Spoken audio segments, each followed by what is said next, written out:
2 seasons, 2 national championships here in the Long Beach State Dynasty.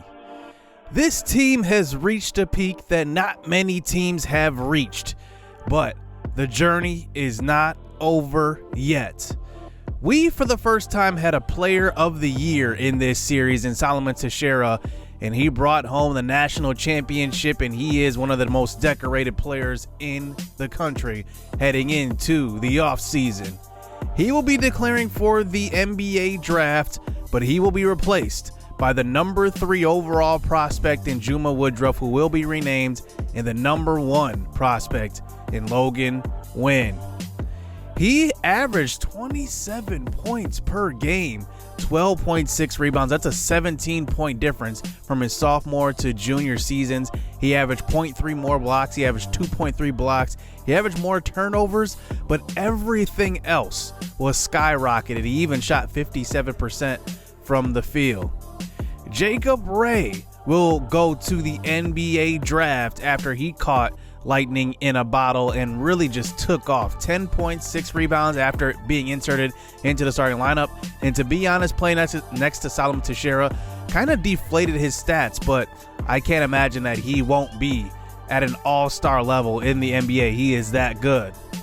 Tyrus Danks is taking advantage of a good year and maybe even just a national championship run and showcasing his talents on the biggest stage. He didn't really have an excellent year, but being a smaller guard, catch and shoot guy, you got to go out when you can. Now, Michael Workman also will be leaving, but he was a senior anyway, so he would have been graduating.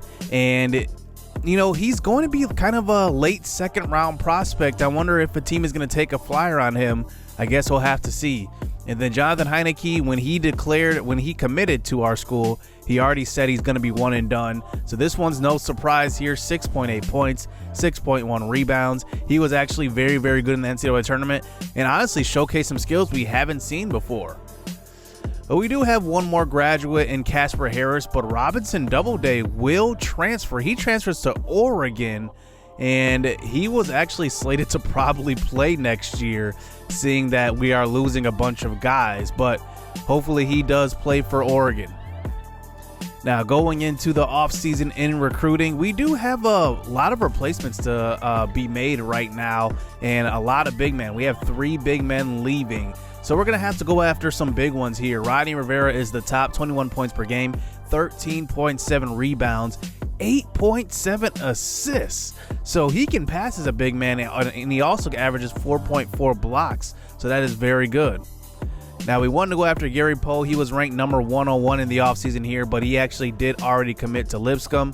And then we decided to go after some other guys, but this is just a weird offseason. We didn't have the top recruits interested like offseasons past, where we had the 4 stars, 5 stars interested in coming to our school. Jorge Addis is the top guy that we have interested in our school in the offseason. 23% from 3, 15 rebounds, 14 points. So he actually gets after it more than he gets after buckets. 8.9 assists per game and 2.9 steals. And we will offer him a scholarship. He is a 6'6" power forward, and he can shoot the 3-ball pretty well. So hopefully he can transition into a 3 or a 4. Dylan Whitley is a 3-star prospect, number 157 in the nation, number 19 at his position. He's pretty good. We'll see. We'll just kick the tires on him, see how it goes. Dion Kirby ended up signing with Memphis. He was one of the guards I wanted to go after, but he quickly signed with Memphis after they offered him a scholarship. So we do need to go after guards here because we are losing Michael Workman and Tyrus Danks. And then Casper Harris, who was a senior graduating, who didn't really play much, but we do need a couple of guards to go after. Tyson Whitehead is a 6'7" guy, but I think he can handle the ball. He can be more of like a point forward. Does not shoot the ball well at all. So I would probably use him as more of a point forward off the bench, like I said. So we advance on and look at the results of recruiting, and Dylan Whitley ends up signing with us. So we get the 6'8" center. So we get one of our big men here. And then Whitehead ends up committing, who's right below him as well, 6'9" out of California. He was a 1-star prospect, so he's happy to be coming to the national championships. national championship team. Rodney Rivera ends up committing somewhere else. Out of Arizona, 6'11". I mean, he was very, very good. I'm not even sure who AMCC is. Let me know down in the comment section. You guys are pretty quick with that. Let me know who that is. Rhodes ends up not even committing to a D1 school. I'm sure he went D2 or something. Jorge Addis went to South Carolina, looks like. And then Dion Kirby ended up signing with Memphis. I missed out on him. But Tyson Whitehead does not commit. So we had 4 scholarships there. We only got to use 2 of them. So the other 2 will be replaced with walk-ons. So for the 3rd straight season, we get invited to the Maui Invitational. And you can just see on our screen right now, we are preseason ranked number 1 for the first time in this series. Awesome feat here for Long Beach State. And we are finally ranked at the top. We finally get the respect that we deserve, to be honest with you, because, you know, going into the last couple of seasons, I thought we were like at least top 5, and we weren't even close to being ranked top 5 preseason. So that is excellent for us. Our schedule is pretty tough. We have Gonzaga, Michigan State, Georgia Tech, Princeton, and Clemson all back-to-back. That's going to be interesting. We also play Wichita State and Kansas. So we play 2 Kansas teams right there. And then we have our conference as well. So our non-conference schedule, I don't know why it says 4-star. We have a 5-star strength of schedule. I have no doubt about that. We have one of the toughest schedules. We have one of the toughest teams as well. And one of the youngest teams, because remember, we're bringing in some freshmen who have not played at the NCAA level. It's going to be interesting to see how this season goes. So I'm excited to get into this year, especially to see how, you know, our elder leaders do, kind of like Steve Jenkins, how he will do. Carlos is returning. I want to see what he's going to do in his sophomore year, and just see some other guys step up, like David Gill off the bench, who's going to be probably getting into the starting lineup this year. He had some stumbles last year as a freshman, and he'll need to kind of clean that up, but he's had a full off season to work. So this is what I'm doing in training here. And in the front court, I kind of like to condition, not conditioning, but I like to put points more towards defense and kind of offensive ability and conditioning. And then kind of shooting comes last. But then our backcourt, I like to do shooting more, and just to get those 3-point shots going. The 3-pointers have really helped us in this series, and we're going to go 60-40 on starters versus reserves. So let's get into the full roster after training, and the players renamed. D.T. Johnson will replace Juma Woodruff. Now, at one point, this recruit was number 2 in the country, and he dropped down to 3. So that is interesting. We will have more on that as the season goes on, but he is actually very, very good. 98 field goal. He actually can shoot the three ball, not bad, at 79, and he's 85 overall, the 2nd highest rated player on the squad. Eric Carlos comes into the season 83 overall, 81 field goal, 81 3-point. I love what he does. He can push the ball up the floor. He is so dynamic to me, and I can't wait to see what he does here in his 2nd year. Steve Jenkins goes back into the starting lineup. 99 offensive ability, 99 defensive ability. Everybody's been pointing that out for the last couple of years. We've got to take advantage of that. But look at in the offseason, he went to work with his 3-point shot. He's up to 80 in his 3-pointer. So that is going to be excellent for him. He can finally knock down some threes, because that was my big issue with him. He just couldn't hit open threes. Like I said, David Gill will be inserted into the starting lineup now. A lot of you guys are kind of down on Gill, but I like him, and mainly because look at this defensive ability. 98 defensive ability. He's going to be excellent there. I can't wait to see him play. But the number 1 overall recruit in the nation, Anthony Madison, he is going to be the starting point guard for us. 96 3-pointer. That is amazing. 99 free throw as well. It's going to be a whole lot of fun playing with him and D.T. Johnson. Could they be the next Kobe and Shaq-esque combo that we see? Maybe the best point guard center combo in college since maybe I'd say John Wall and DeMarcus Cousins. Remember how good they were? And we'll see, man. This is going to be interesting. I like what I see out of Anthony Madison and D.T. Johnson.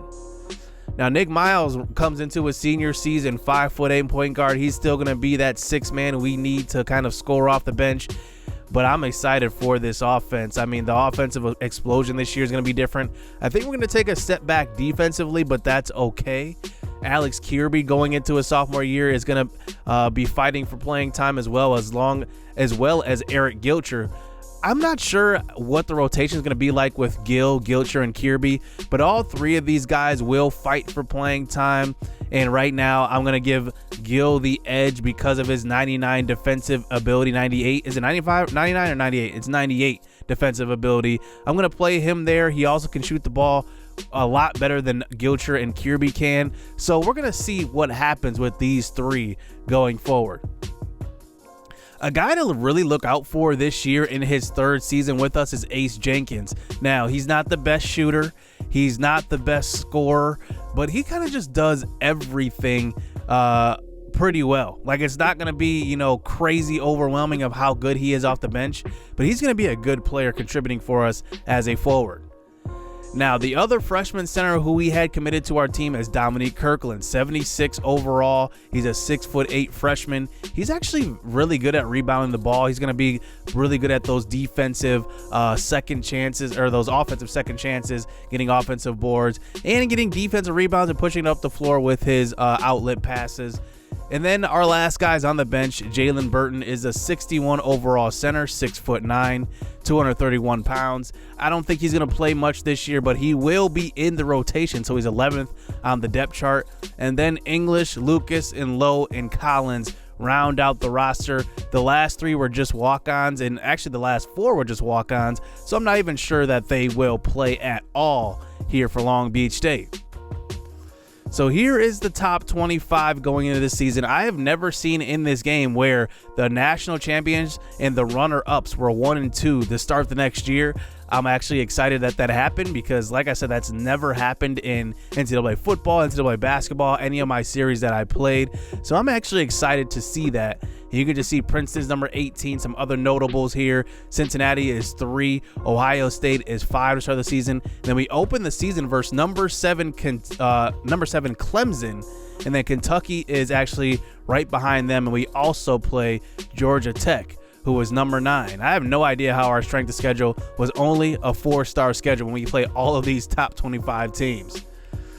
So that's going to do it here. Let me know what you guys think of the roster. Let me know if you guys made the roster as well. And I'm excited to get into this season. This series is not over yet, even though we went back-to-back with national championships.